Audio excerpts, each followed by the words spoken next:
എന്തൊരു കുളിര്. രമണ, ആ യശോദ ചേച്ചിക്ക് വാടക കൊടുക്കാൻ നീ എന്തെങ്കിലും വഴി കണ്ടിട്ടുണ്ടാ? ഒരു വഴിയില്ല. അവര് നമ്മൾ ഇവിടുന്ന് ഒഴിപ്പിക്കും, അത്ര തന്നെ. നമ്മള് 2 മാസത്തെ ആഹാരത്തിന്റെ കാശ് അവർക്ക് കൊടുക്കാനുണ്ടാ? ഇത് കള്ളക്കണക്ക് എഴുതി കയറ്റിയതാ. കള്ളക്കണക്കൊന്നുമല്ല, തിന്നത് തന്നെ. 2 മാസത്തേക്കുള്ളത് 1 മാസം കൊണ്ട് തിന്നു. നിന്റെ വയറല്ലേ? ആരുമില്ലേ ഇവിടെ?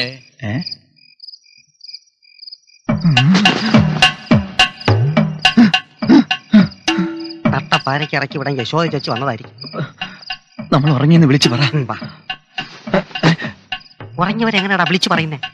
എങ്കിൽ പുറവശത്തൂടെ ഇറങ്ങി ഓടാ. അതൊന്നും ശരിയാവില്ല. ഒരു കാര്യം ചെയ്യാം, യശോദ ചേച്ചിയുടെ കാല് വീണ് കരഞ്ഞു പറഞ്ഞു നോക്കാം.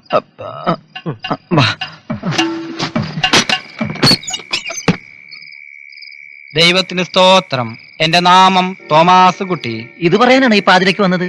കർത്താവിന്റെ കൃപ കൊണ്ട് നിങ്ങളുടെ പശു തിരിച്ചെത്തിയിരിക്കുന്നു. എന്റെ അമ്മോ, എവിടെ? ഇതാ നിൽക്കുന്നു, സന്തോഷിപ്പിൻ. ഇന്ന് നിങ്ങൾ ഈ മിണ്ടാപ്രാണിയെ തെളിച്ചു കൊണ്ടുപോകുന്നത് ഞാൻ കണ്ടു. സായാഹ്നത്തിൽ ഞാൻ ഭവനത്തിലെത്തിയപ്പോൾ എന്റെ മുറ്റത്ത് വീണ്ടും ഇതിനെ കാണാനിടയായി. പരമകാരുണികനിൽ വിശ്വസിക്കുന്നത് കൊണ്ടാവാം ഇതിനെ നിങ്ങൾക്ക് തിരിച്ചു കിട്ടിയത്. സഹോദരന്മാരുടെ നാമം? ഇത് രമണ സഹോദരൻ. ഇത് മദന സഹോദരൻ. Very good. ഇനിയെങ്കിലും ഇതിനെ നഷ്ടപ്പെടാതെ സൂക്ഷിപ്പിൻ. ലോകരക്ഷകൻ യേശു നിങ്ങളെ കാത്തുകൊള്ളട്ടെ. ഞാൻ ഇറങ്ങുന്നു. സഹോദര, ഒന്ന് നിന്നേ. എന്ത്? സഹോദരന്റെ തിരുനാമം ഒന്നുകൂടി ഉരിയാടാമോ? ആടാം. തോമാസ് കുട്ടി.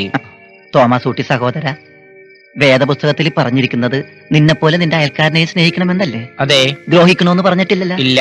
എങ്കിലും എടുത്തോണ്ട് പോടാ നിന്റെ പശു. പ്ലീസ്, വയലന്റ് ആവരുത്. സമാധാനം.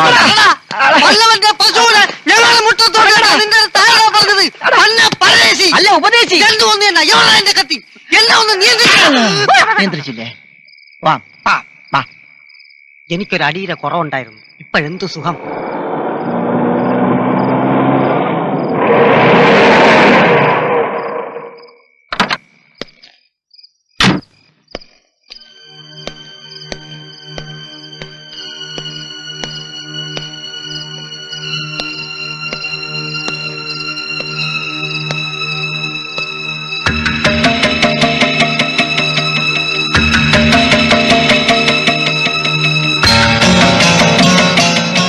വല്യച്ഛനെ മനസ്സിലായോ?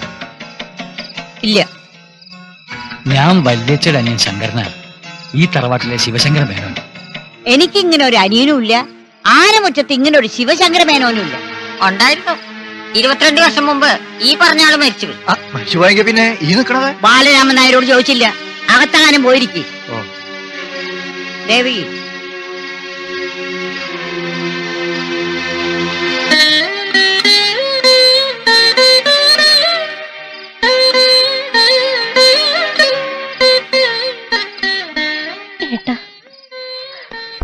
ഏട്ടാൻ എന്നെ വിളിക്കണമെങ്കിൽ നീ സുജാതയാണ് അല്ലേ എന്റെ പൊന്നഞ്ചത്തി?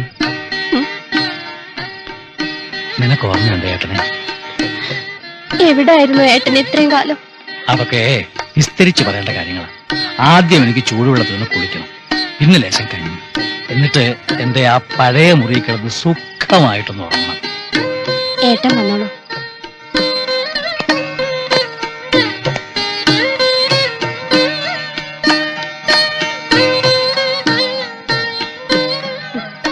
രാമകൃഷ്ണനുണ്ണിയും രാജീവനുണ്ണി. ആ ഉണ്ണിക്കുട്ടന്മാരെന്താ മാറിയെന്ന് കളഞ്ഞേ? ഏട്ടൻ വന്നോളൂ. ആ, രാവിലെ കാണണം എല്ലാരെയും. വേണ്ട, എനിക്ക് ബലമായ സംശയമുണ്ട്. കൂടുതൽ ബലം പിടിച്ച് സൂചി ഓടിക്കാതെ കാര്യം എന്താന്ന് വെച്ചാ പറ. അല്ല, ഈ വന്നിരിക്കുന്ന ശിവശങ്കര മേനോൻ 22 വർഷം മുമ്പ് ഇവിടെ നിന്ന് മുങ്ങിയ ശിവശങ്കര മേനോൻ തന്നെയാണോ? താത്താ, ഇത് വല്ല CID മറ്റോ ആയിക്കൂടെ? പിന്നെ ആനമുറ്റത്തുകാരുടെ പുറകെ നടക്കലല്ലേ CID മാരുടെ പണി. CID മാരെ കുറിച്ച് നിനക്ക് എന്തറിയാം? ഇവനേക്കാൾ കൂടുതൽ CID-കളെ എനിക്കറിയാം താത്ത. CID Naseer, CID ശൗന്തള, CID Unnikrishnan, BA BEd, ഇവരെയൊക്കെ നീ കണ്ടിട്ടുണ്ടോ? അത് കൊള്ളാം. എന്റെ ഫാമിലി ഫ്രണ്ടുകളെ കുറിച്ച് എനിക്കറിയാം.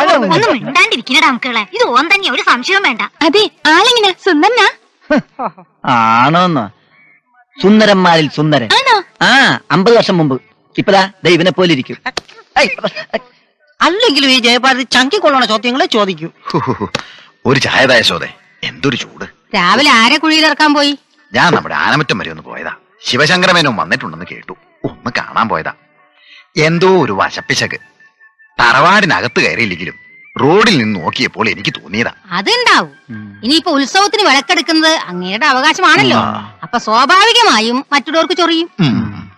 അപ്പൊ ഈ ഉത്സവത്തിന് അഡീഷണൽ ഒരു വെടിക്കെട്ടൂടി നമുക്ക് പ്രതീക്ഷിക്കാം. കാണാൻ നല്ല ശേലായിരിക്കും. നമ്മളെ കൊണ്ടാവുന്നത് നമുക്കും ചെയ്യാം. അതെ. ഉത്സവം പൊടിപൂരമാവട്ടെ. പിന്നെ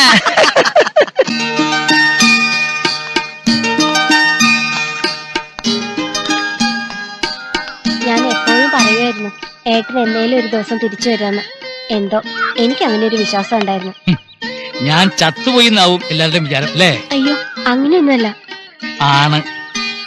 10-22 കൊല്ലമായി നാട് വിട്ടുപോയ ഒരുത്തൻ ഇത്രയും കാലമായിട്ടും തിരിച്ചു വരാത്തപ്പോ എല്ലാരും അങ്ങനെ തന്നെ കരുതുക. പക്ഷേ ഏതെങ്കിലും ഒരു ദിവസം തിരിച്ചു വരണമെന്ന് ഞാൻ അന്നേ വിചാരിച്ചതാ. എന്തായാലും ഇനി ഏട്ടൻ തിരിച്ചു പോണ്ട. അവിടെയുള്ളവരെയൊക്കെ ഇങ്ങോട്ട് വരുത്തിയാ മതി. ആ, ആ. ആ അവിടെ ആരൊക്കെയാ ഉള്ളതെന്ന് പറഞ്ഞില്ലല്ലോ. ഏട്ടത്തിയമ്മ, പിന്നെ മക്കള്. അതൊന്നും ഞാൻ പറയില്ല. ഞാനിപ്പോ വന്നതുപോലെ അവരൊരു ദിവസം വരും. അതുവരെ അക്കാര്യമൊക്കെ സസ്പെൻസ് ആയിരിക്കട്ടെ. അപ്പോ ഇത്തവണ ഉത്സവത്തിന് ഉണ്ടാവും, തീർച്ചയായിട്ടും ഉണ്ടാവും. ഇത്തവണ വിളക്കെടുക്കേണ്ടത് ഞാൻ തന്നെയല്ലേ? എടുക്കെടുക്കും. അതിനിച്ചിരി പുളിക്കും. ആനമുറ്റം തറവാട്ടിന്റെ വിളക്ക് ആരെടുക്കണമെന്ന് ഈ ദാക്ഷായണി അമ്മയാണ് തീരുമാനിക്കുന്നത്. അല്ലാതെ വല്ലയിടത്തുനിന്ന് വലിഞ്ഞു കയറി വന്ന കണ്ട തെണ്ടികളല്ല അത് തീരുമാനിക്കാൻ. അതിന് വെച്ച വെള്ളം അങ്ങ് വാങ്ങി വെച്ചാ മതി. എന്നോടാവും വല്യച്ചി വിളിച്ചു കൂവിയത്. ശരി, സമ്മതിച്ചിരിക്കുന്നു. അതിന് വെച്ച വെള്ളം ഞാൻ ദാ വാങ്ങി വെച്ചിരിക്കുന്നു. ആറുമ്പോ ചേച്ചി ആ വെള്ളത്തെ നന്നായിട്ടൊന്ന് കുളിക്ക്. ഉത്സവത്തിന് ഞാൻ വിളക്കെടുക്കാൻ വരുമ്പോ തലയൊക്കെ ഒന്ന് തണുക്കട്ടെ. ഞാൻ വിളക്കെടുക്കാൻ വരും. ഒറ്റയ്ക്കല്ല, എല്ലാവരും കൂടെ ഉണ്ടാവും.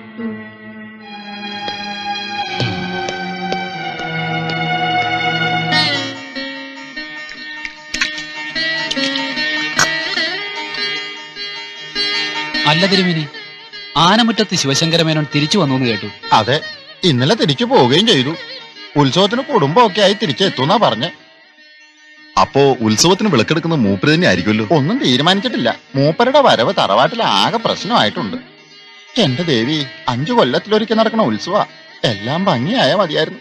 അതുകൊണ്ടാ ഞാൻ പറയുന്നത് ഇത് നമ്മുടെയും കൂടി കാര്യമാണെന്ന്. 5 വർഷത്തിൽ ഒരിക്കലാ ഉത്സവം. അതലങ്കോലമായ പിന്നെ നമ്മുടെ നാട്ടുകാർക്കല്ല എന്റെ ക്ഷീണം. എന്ന് വെച്ചോണ്ട് നമുക്ക് കയറി ഒരു തീരുമാനം എടുക്കാൻ പറ്റുമോ? അതിന് അതിന്റേതായ രീതികളൊക്കെ ഇല്ലേ? എന്തായാലും ഇത്തവണത്തെ ഉത്സവത്തിന് വല്ലതും നടക്കുന്ന ലക്ഷണമുണ്ട്. അല്ല, ഞാൻ ആലോചിക്കുക, ആ വിളക്കെടുക്കുന്നതിന് ഇത്രയും വലിയ അടിയും പിടിയൊക്കെ എന്തിനാ? ആരെങ്കിലും ഒന്നെടുത്ത് തോളി വെച്ചോണ്ട് വന്നാ പോലെ. അതല്ലടാ അതിന്റെ കാര്യം. ആനമറ്റം തറവാടിന്റെ തെക്കേമടുത്തിരിക്കുന്ന വിളക്കെടുത്ത് അമ്പലത്തിൽ കൊണ്ടുവന്ന് കത്തിക്കുന്ന ആളാ അടുത്ത 5 വർഷത്തേക്ക് തറവാടിന്റെ മുഴുവൻ അവകാശി. എന്തോരം സ്വത്താ തറവാട്ട് വകയിലുള്ളത്. അത് ശരി. അപ്പൊ ഭക്തിമൂത്തിട്ടൊന്നുമല്ല. പിന്നെ അത് ശരിയാ. അല്ലെങ്കിൽ പിന്നെ ഇത്രയും കാലം മുങ്ങി നടന്ന ശിവശങ്കര മേനോൻ ഈ ഉത്സവം അടുത്തപ്പോ ഒന്ന് വിളക്കെടുക്കണം, ആനപ്പുറത്ത് കാണണം എന്നൊക്കെ പറയണ എന്തിനാ? ഏതായാലും മൂപ്പ് മുറിയും നോക്കുമ്പോ അപ്പൊ എന്തോന്ന് മൂപ്പ് മുറയും. ഇത്രയും കാലം തറവാട്ടിലെ കാര്യങ്ങൾ നോക്കിയെടുത്തത് വല്യുണ്ണി ചേട്ടനും കുഞ്ഞുണ്ണി ചേട്ടനാണ്. അപ്പൊ അതിന്റെ അവകാശം അവരിൽ രണ്ടിലൊരാൾക്ക് തന്നെ. അപ്പൊ പിന്നെ അവരിൽ ആര് വേണമെന്നാവും അടുത്ത പ്രശ്നം.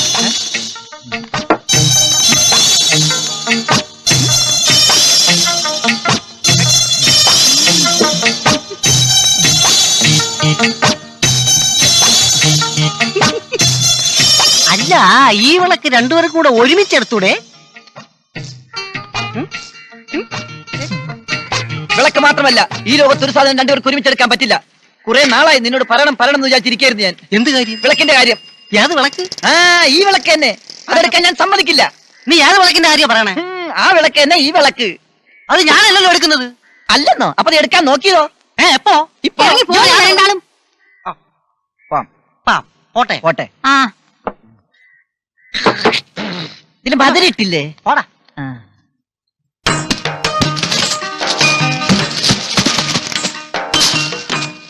ഇത്രയും കാലം ഇല്ലാത്തൊരു പതിവ് ഇവിടെ നടക്കില്ല എന്ന് നമുക്ക് കാണിച്ചു കൊടുക്കണം. എന്തോന്ന് തേങ്ങ ഇടുന്നോ? തെങ്ങുണ്ടായ കാലം മുതൽ ആളുകൾ തേങ്ങ ഇടല്ലേ? അതിപ്പോ എന്താ അത്ര പുതുമ? അല്ല, എനിക്കൊരു സംശയം. ഈ തെങ്ങാണോ തേങ്ങയാണോ ആദ്യം ഉണ്ടായത്? ആദ്യം ഉണ്ടായ തേങ്ങ, പിന്നുണ്ടായെന്ന് ഇപ്പൊ ഓല വലിക്കണം. തേങ്ങയുടെ കാര്യം കള. ഞാൻ ഉദ്ദേശിച്ചത് ശിവശങ്കരനളിയന്റെ കാര്യമാണ്. ഇത്രയും കാലമില്ലാതെ ഇപ്പൊ കുടുംബസ്നേഹം എന്നൊക്കെ പറഞ്ഞ് ഇവിടെ വന്ന് കയറി അധികാരം കയ്യിലെടുക്കാനുള്ള ഏർപ്പാടേ. അതെ, അത് വലിയ പ്രശ്നം അല്ലേ? അതെ, പ്രശ്നം. ഞാനത് അന്നേ നിങ്ങളോട് പറയാൻ വന്നതാ. നിങ്ങൾക്കാമ്പോത് പറഞ്ഞാൽ മനസ്സിലാവുകയും ചെയ്യും. അതെ, ഞങ്ങൾക്ക് എല്ലാം മനസ്സിലാവുന്നുണ്ടല്ലേ വലിയേട്ടാ? പിന്നെ നമുക്കൊന്നിച്ചു നിന്നാൽ അളിയന്റെ ഈ നീക്കം മുളയിലേ നുള്ളിക്കളയാം. മുളയിലെ നുള്ളികളെന്ന് എന്തിനാ? മൂടോടെ വലിച്ചു പിടിച്ച് ആറുത്ത് പീസ് പീസാക്കി പ്ലാസ്റ്റിക് കവറിലാക്കി വെച്ച് പറടാമില്ല. പേച്ച് പാറടാമല്ലോ. എനിക്കൊന്നും മനസ്സിലാവുന്നില്ല. മനസ്സിലാക്കി തരാം. ശിവശങ്കരൻ അമ്മാവന്ന് ഈ തറവാടിന്റെ അധികാരം ഏറ്റെടുക്കുന്നത് ഞങ്ങൾക്ക് സന്തോഷമുള്ള കാര്യം തന്നെയാണ്. ഞങ്ങൾക്ക് യാതൊരു എതിർപ്പുമില്ല. പോരെ ചിറ്റപ്പം പോയി അടുക്കളയിൽ നിന്ന് ഒരു ചായ വാങ്ങിച്ചു. അറിയാത്ത പിള്ളക്ക് ചൊറിയും പാറിയും. എവിടെയെങ്കിലും ചൊറിച്ചിൽ കാണും. ഈ ചൊറിയാണോ ചെരങ്ങാണോ ആദ്യം ഉണ്ടായത്? അല്ല, കൊരങ്ങാണ് ആദ്യം ഉണ്ടായത്. ഓല വലിക്കണ